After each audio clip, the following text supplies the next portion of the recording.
ہمارے حافظ field marshal Asim Munir صاحب کی جو موو ہے اس کے نتیجے میں آپ دیکھیں کہ بھارت کی بیک بون جس پر بھارت کا پورا دفاعی نظام کھڑا ہو وہ دھڑم کر کے نیچے گری۔ F-16 کی تباہی کی ویڈیو میں نے آپ کے سامنے تھوڑی دیر میں رکھنی ہے، اس کو دیکھنے کے بعد آپ کا وہ کہتے ہیں نا کہ بھیجا گھوم جائے گا۔ میں آپ کے سامنے رپورٹ رکھوں گا، اس میں آپ دیکھیں کہ بھارتی چیفز آپس میں گتھم گتھا ہو گئے۔ پاکستان میں آگ اور خون کے دریا بہانے کے لیے ایک بہت بڑی ابھی چند دن پہلے واردات ڈالے گی جو ہماری ایجنسیز کے ہاتھ لگی، اور یہ پہلی دفعہ آپ کے سامنے میں خبر بریک کرنے جا رہا ہوں جو انتہائی معتبر ذرائع سے مجھے حاصل ہے۔ ناظرین، انجینئر محمد علی مرزا والا معاملہ جو ہے نا، اس کی تفصیلات جو میرے ہاتھ لگی ہیں یقین کریں میرے رونگٹے کھڑے ہو گئے۔ انجینئر محمد علی مرزا کا جو ایک چھوٹا سا کلپ، یہ پتہ ہے وائرل کس نے کیا تھا؟ یہ پی ٹی آئی نے وائرل کیا۔ پاکستان کے اندر سیلاب ہے اور اس سیلاب کی صورتحال میں ہمارے بہت سارے بہن بھائی انتہائی پریشان ہیں۔ اس پریشانی میں انہیں نہیں بھولنا، ٹائم ہے جس ٹائم پہ آپ اللہ تعالیٰ سے تجارت کریں۔ السلام علیکم ناظرین، امید آپ لوگ خیریت سے ہوں گے۔ میں ہوں Hassan Hashmi, D N N news میں خوش آمدید۔ پورے تگڑے ہو کر آپ نے سننا ہے کیونکہ آج کے اس ولاگ میں نے آپ کے ساتھ بہت ساری بڑی خبریں شیئر کرنی ہیں اور سننے کے بعد آپ یقیناً حیران ہوں گے، اور لیکن ساتھ ہی ساتھ حیرانی یہ آپ اس چیز پر خوش بھی ہوں گے کہ الحمدللہ ہماری افواج کتنی چوکنا ہے اور ہمارے دشمن کو ہر محاذ پر جس طریقے سے وہ ناکو چنے چبوا رہی ہے۔ اب تو حالت یہ آ گئی ہے کہ انہیں سمجھ ہی نہیں آ رہی کہ وہ منہ کہاں چھپائیں۔ تو ابھی خاص طور پر آپ جانتے ہی ہیں سیلاب کی صورتحال ہے، طوفان ہے، اور ایسے میں جو پورے ملک کے منظر نظر آ رہے ہیں اسی میں پاکستان کی فوج نے جو سرپرائز دینے شروع کیے ہیں، اس نے بھارت سمیت جتنے بھی پاکستان کے دشمن ہیں ان کے وہ کہتے ہیں پاؤں تلے سے زمین سرکا دیا۔ اور جو F-16 کی تباہی کی ویڈیو میں نے آپ کے سامنے تھوڑی دیر میں رکھنی ہے، اس کو دیکھنے کے بعد آپ کا وہ کہتے ہیں کہ بھیجا گھوم جائے گا۔ بڑا خوفناک انداز میں تباہ ہوا F-16، کئی کلومیٹر تک خوفناک جو تباہی پھیلی ہوئی ہے۔ اس سلسلے میں آپ کے سامنے تفصیل کے ساتھ ساری میں خبر رکھتا ہوں، اور خاص طور پر میں آپ کو بتاؤں کہ اس وقت جو ہمارے حافظ فیلڈ مارشل عاصم منیر صاحب کی جو موو ہے اس کے نتیجے میں آپ دیکھیں کہ بھارت کی بیک بون جس پر بھارت کھڑا ہوا ہے یا جس پر بھارت کا پورا دفاعی نظام کھڑا ہوا وہ دھڑم کر کے نیچے گر گیا۔ اور یہ میں نہیں کہہ رہا، میں آپ کے سامنے رپورٹ رکھوں گا، اور اس میں آپ دیکھیں کہ بھارتی چیفز آپس میں گتھم گتھا ہو گئے۔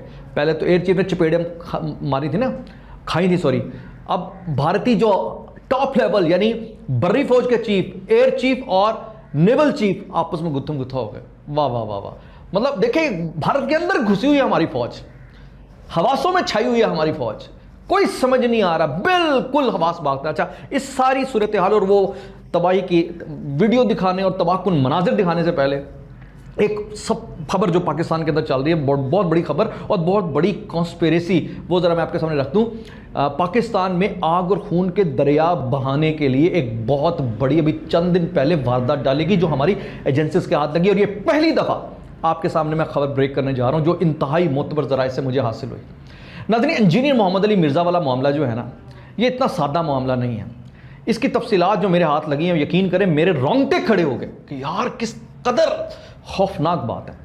آپ کو پتہ ہے کہ انجینئر محمد علی مرزا کا جو ایک چھوٹا سا کلپ وداؤٹ کانٹیکسٹ چلا سوشل میڈیا پر، جس نے تھرتھلی مچائی، تباہی مچائی، جس کے بعد یہ گرفتاری عمل میں آئی، یہ پتہ ہے وائرل کس نے کیا تھا؟ یہ پی ٹی آئی نے وائرل کیا۔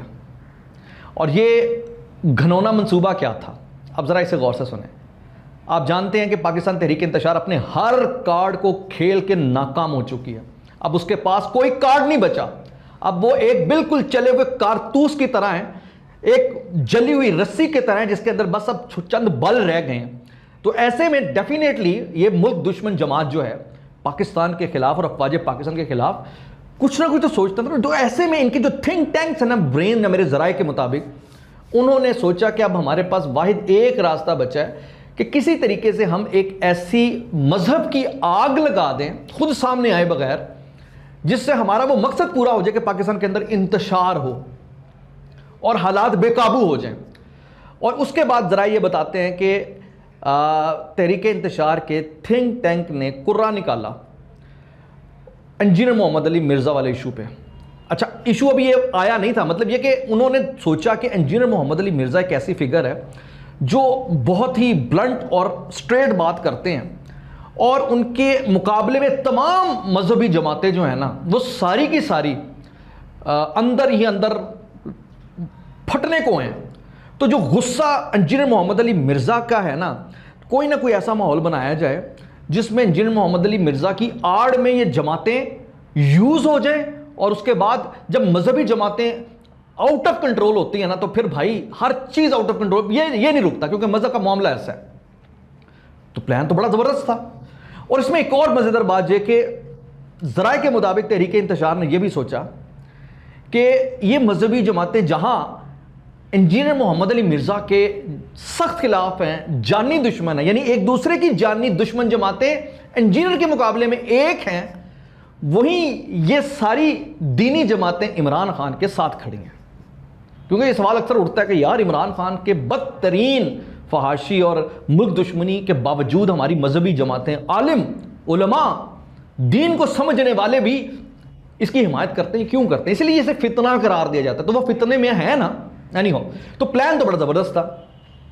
اسی پلان میں انہوں نے کچھ نہ کچھ ترتیب دینا تھا. اللہ کی طرف سے ایک پوڈ کاسٹ ہو گیا. اس پوڈ کاسٹ میں جس طرح انجینئر صاحب ہمیشہ بات کرتے ہیں, انہوں نے سمجھانے کی غرض سے, کچھ بتانے کی غرض سے ایک بات کی, اور اس کے نتیجے میں انہوں نے کہا کہ یہ موقع ہے, اور انہوں نے ایک چھوٹا سا وہ کلپ جو وجہ بنا, مخصوص کلپ, اس کو کانٹیکسٹ کے بغیر سوشل میڈیا پہ وائرل کیا. اور سوشل میڈیا پہ جب یہ وائرل ہوا تو ہماری ایجنسیز ڈیفینیٹلی نظر رکھ کے تو بیٹھی ہوئی ہیں. تو انہوں نے نوٹ کیا کہ انجینئر کا کلپ ہے, تحریک انتشار کا سوشل میڈیا اس کو پھیلا رہا ہے, گڑبڑ ہے, کوئی تو گڑبڑ ہے, کچھ تو ہے. ٹھیک ہے, اب ذرائع یہ بتاتے ہیں کہ اس غیر معمولی موو کو فوری طور پر جب ہماری ایجنسیز نے انالائز کرنا شروع کیا, اور یہ محسوس کیا کہ ود ان این آور اور ٹو اس قدر خوفناک ریئیکشن آنے کی طرف آ گیا کہ جہلم کے اندر حالات جو ہیں خراب ہونا شروع ہوئے ہیں. اور جہلم کے اندر سے ڈیفینیٹلی سوشل میڈیا تو پھر آؤٹ آف کنٹرول ہے, پورے پاکستان کے اندر یہ اگر روکا نہ گیا تو اتنی آگ بھڑک جائے گی کہ ہم اسے کنٹرول نہیں کر سکیں گے, کیونکہ لاوا پک رہا ہے دہائیوں کا, جو اس وقت آڑ میں ان مذہبی جماعتوں نے یوز ہو جانا ہے, اور ان مذہبی جماعتوں نے نہ سوچنا نہ کرنا ہے, اور اس کے بعد پھر جب تک یہ ٹھنڈا ہونا ہے تب تک بڑا کام خراب ہو چکا ہونا. تو لہٰذا اس سارے مرحلے پر فوری طور پر ایکشن لیتے ہوئے 3 MPO کے تحت انجینئر محمد علی مرزا کو حراست میں لے لیا گیا.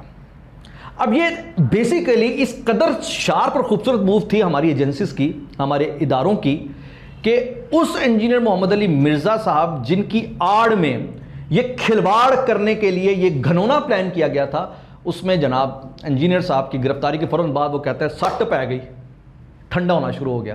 کیونکہ ایجنسیز کو ٹائم چاہیے تھا کہ لوگوں کو ٹائم مل جائے کہ ماجرا اور معاملہ کیا ہے. یہاں گرفتاری ہوتی ہے, بغلیں بجائی جا رہی ہیں, وہ جو ایک دنگے فساد کا ماحول بنانے کی ایک پوری ماحول تیاری تھی, اس میں ضرب لگ گئی, دراڑ پڑ گئی, ٹھنڈے ہو گئے. اس کے بعد کیا ہوا جناب, وہ کلپ مکمل جب آیا تو پتہ یہ چلا کہ وہ تو نہ صرف گستاخی نہیں تھی, بلکہ اس کے اندر ایک سمجھانے کی غرض سے ایک وہی بات کی تھی جو ایک جھلملی کی جاتی ہے. نعوذ باللہ, جو شخص کہہ رہا ہے کہ میرے نبی سا ہے ہی کوئی نہیں, وہ کیسے گستاخ ہو سکتا ہے؟ یہ ایک بڑی امپورٹنٹ بات ہے. لیکن آپ اندازہ لگائے کہ اللہ تعالیٰ کی شان دیکھیں کہ اس گرفتاری نے اور ان کی سازش نے اس پورے کے پورے ٹولے کو ایکسپوز کر دیا. اور میں یہاں خاص طور پر علماء کرام سے کہوں گا کہ آپ اپنی انجینئر سے نفرت میں اتنے آگے چلے گئے کہ ایک جو گستاخی ہے ہی نہیں اسے آپ نے ایک تو گستاخی کہا, اور دوسرا آپ نے عیسائیت کو پروموٹ کرنا شروع کر دیا, عیسائیوں کی زبان اور عیسائیوں کی آڑ میں, کہ یہ پاکستان کے پھر عیسائی حضرات بھی آگے کچھ کہ جناب ہماری تو تعلیمات ہی ایسی نہیں ہیں, اور پاکستان کے مولوی جو ہیں, علماء جو ایک دوسرے کے بدترین جانی دشمن ایک دوسرے کو کافر کہتے ہیں, لیکن اس معاملے میں ایک ہو کے عیسائیوں کو رسول اللہ صلی اللہ علیہ وسلم کا دوست بتانا شروع کر دے. جی ان کے دلوں میں نبیوں کی قسم کا ایسی کوئی بات ہی نہیں ہے, جبکہ ان کی کتابوں میں لکھا ہوا. جب یہ ٹائم ملا, چیزیں آئیں, ریفرنسز آئے, اس کے بعد پھر پورے سوشل میڈیا پہ بھونچال آ گیا. وہی جلالی صاحب جنہوں نے فتوے دیے تھے, وہی تحریک لبیک, وہی مطلب اہل حدیث, وہی اہل تشیع, ہر ایک اب دفاعی پوزیشن میں آ گئے کہ کیا جواب دیں. آپ میری بات فالو کر رہے ہیں؟ یہ بڑی اللہ تعالیٰ نے رحمت کی ہے ہم پہ. ایک دوسرا ثانیہ نومی کرنے کے چکر میں تھے, اس سے زیادہ خطرناک ہو جانا تھا کام. اچھا خیر, اب یہاں میں صرف ایک بات کروں, آگے پھر میں خبریں باقی آپ کے ساتھ شیئر کرتا ہوں. اس بات کو اپنے ذہن میں رکھیں بھائی، اللہ تعالیٰ سے ہمارے تمام علماء کرام کو معافی مانگنے کی ضرورت ہے جنہوں نے عیسائیت کی اور ان لوگوں کی بغض امام یعنی انجینئر محمد علی مرزا کے یہ انہوں نے ایڈوکیسی کی ہے. اس کی ریزن نعوذ باللہ نعوذ باللہ نعوذ باللہ بھول گئے ہیں جو چارلی ایبڈو نے نعوذ باللہ رسول اللہ صلی اللہ علیہ وسلم کی شان میں گستاخی کی، گستاخانہ خانہ خاکے بنائے، اور آئے دن اسی عیسائی دنیا کے اندر قرآن پاک کو جلانے کی اجازت دی جاتی ہے. نعوذ باللہ رسول اللہ صلی اللہ علیہ وسلم کی بے حرمتی کی اجازت دی جاتی ہے. پاکستان کی کرسچن برادری کو آپ کیوں بیچ میں رکھتے ہیں؟ وہ پاکستان کی کرسچن برادری ہے، انہوں نے پاکستان کے اندر رہ کے کیوں اس طرح کی بات کرنے مرنا بھائی.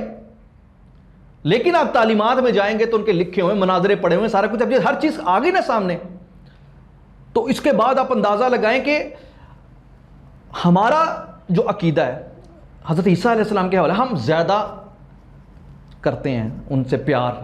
کتنے ہم عیسیٰ نام کتنے خوبصورت رکھتے ہیں نا. 2 ارب کی عیسائی دنیا میں آج تک کسی نے محمد نام رکھا ہے؟ اگر اتنا ہی پیار ہے رسول اللہ صلی اللہ علیہ وسلم سے عیسائیوں کو تو رکھا ہے؟ نہیں. کتابیں بھری پڑی ہیں، سارا کچھ ہے، لیکن آپ یہ دیکھیں کہ اس ساری سازش کو انتہائی حکمت عملی کے ساتھ ہماری ایجنسیز نے، اور اگین وہی بات آ گئی، ہمارے علماء کرام کو سوچنا چاہیے تھا کہ وہ کس طرح مس یوز ہوئے ان انتشاریوں کے ہاتھوں. اینی ہو آگے بڑھتے ہیں.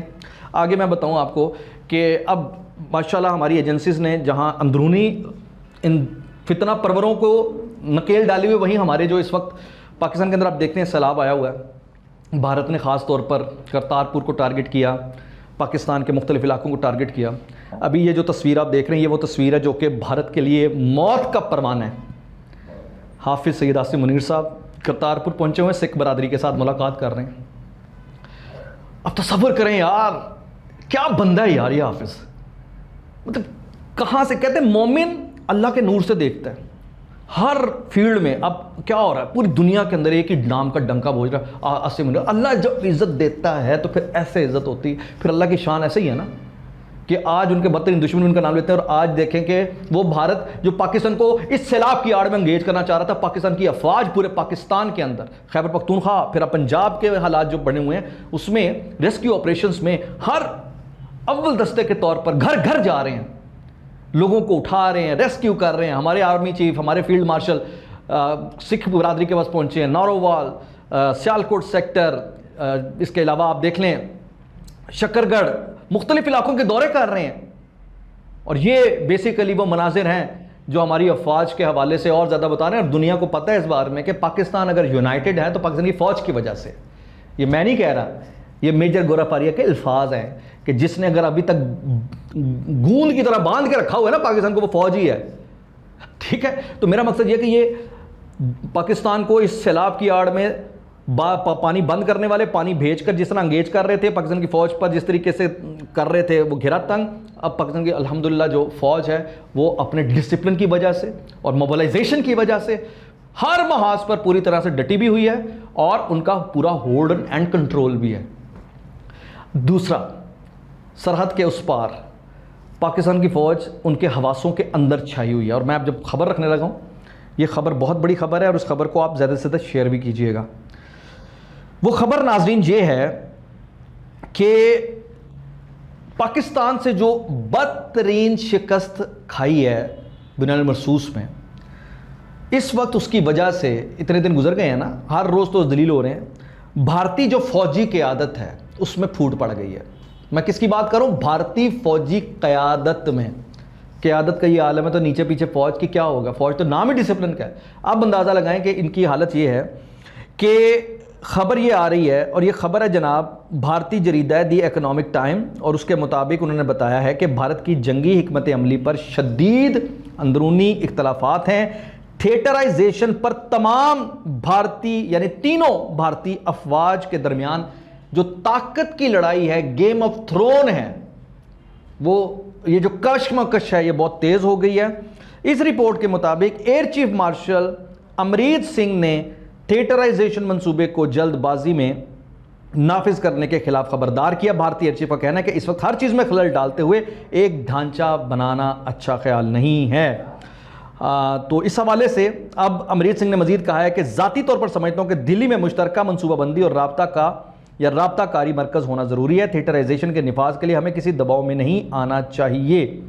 اب اس سارے مرحلے اور معاملے میں ہر ان کی موو الٹی ہو رہی ہے. ابھی یہ سرحد پر جو پریکٹس کر رہے تھے جنگی مشقیں ڈرلنگ جو تھیں, پھر ڈرون کی, پھر خریداری کی, یہ سب وہ چونے ہیں جو کہ بھارتی عوام کو لگائے جا رہے ہیں اور بتائے جا رہے ہیں. اور اس طریقے سے آپ دیکھیں کہ ہر گزرتا دن بھارت کے اندر بھارت کی سرکار کے لیے, بھارت کی فوج کے لیے پاکستانی فوج کی طرف سے دھرتی کو تنگ کر رہا ہے.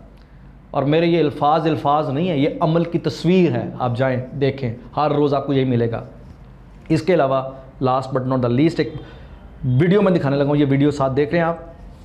یہ ناظرین پولینڈ کے اندر ایئر شو تھا, اور اس ایئر شو میں باقاعدہ مختلف طیارے حصہ لے رہے تھے.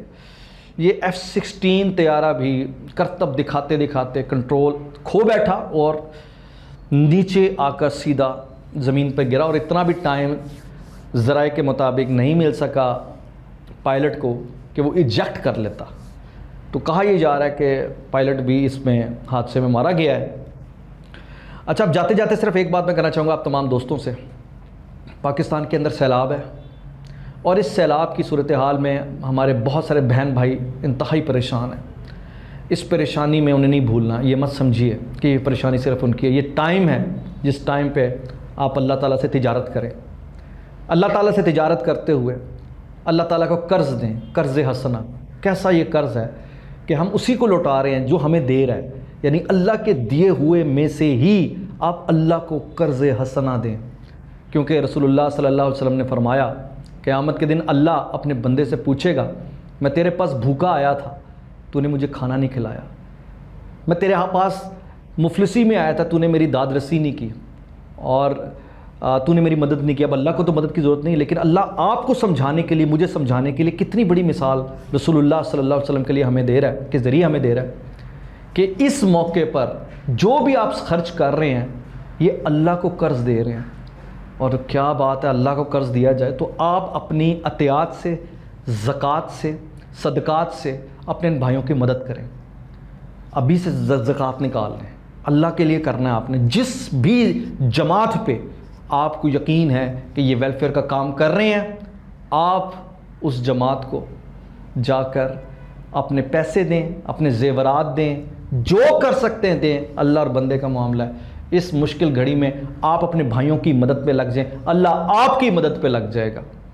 یہ بھی رسول صلی اللہ علیہ وسلم نے بتایا کہ جب آپ کسی بھائی کی مدد کرتے ہیں تو اللہ آپ کی مدد کر رہا ہوتا ہے. تو اس سے زیادہ اچھا کیا سودا ہو سکتا ہے. تو میری آپ تمام دوستوں سے اپیل ہے کہ اس درد کو محسوس کیجیے جس درد کے اندر مبتلا ہیں اس سیلاب کی وجہ سے ہمارے بھائی, اور پورے طریقے سے چوکنے ہو کر ملک دشمنوں کے ہر سازش پہ اپنے ناک اور کان اور آنکھ کھلی رکھیں.